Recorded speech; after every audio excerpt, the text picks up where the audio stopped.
Hello दोस्तों। अब article 15 बहुत बड़ा है तो मैं इसलिए जल्दी बोलूँगा। आर्टिकल 15 में सब पार्ट 1 बताता है कि आपका रंग, आप किस कास्ट से हैं, किस जगह से हैं, इसके ऊपर आपके साथ भेदभाव नहीं हो सकता।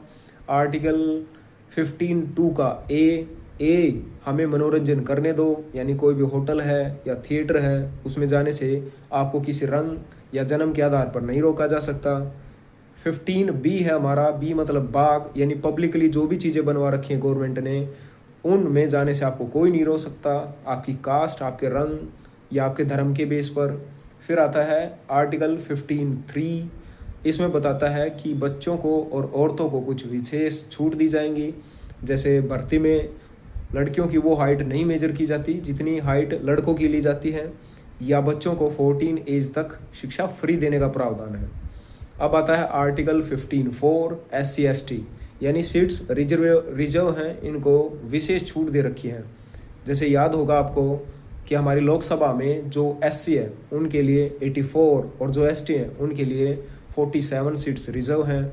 बाकी परसेंटेज के हिसाब से अगर रिजर्वेशन बोलें, जो भी फॉर्म निकलते हैं उसमें, तो जनरल का 50.5% और ST का 7.5% और SC का 15%, और बाकी जो बच गई वो OBC के।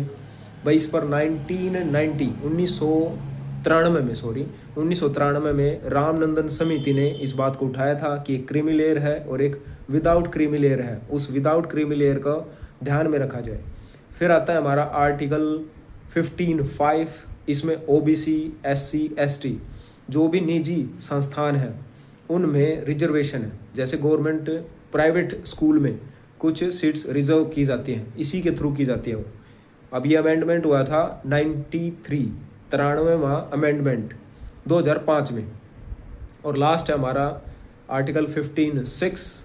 अब ये 6 किसके बारे में बताता है कि आर्थिक रूप से पिछड़े, यानी जो इकोनॉमिकली वीकर सेक्शन है, जो कि अमेंडमेंट 103 हुआ था हमारा 2019 में, उसके थ्रू हमें बताता है जितने भी इकोनॉमिकली वीकर सेक्शन है उनको 10% से अलग से रिजर्वेशन दिया जाएगा। कुछ कंडीशंस हैं उसकी, वो चेकआउट आप कर लेंगे। तो ये था हमारा आर्टिकल 15। पढ़ते रहिए, बढ़ते रहिए। जय हिंद, जय भारत।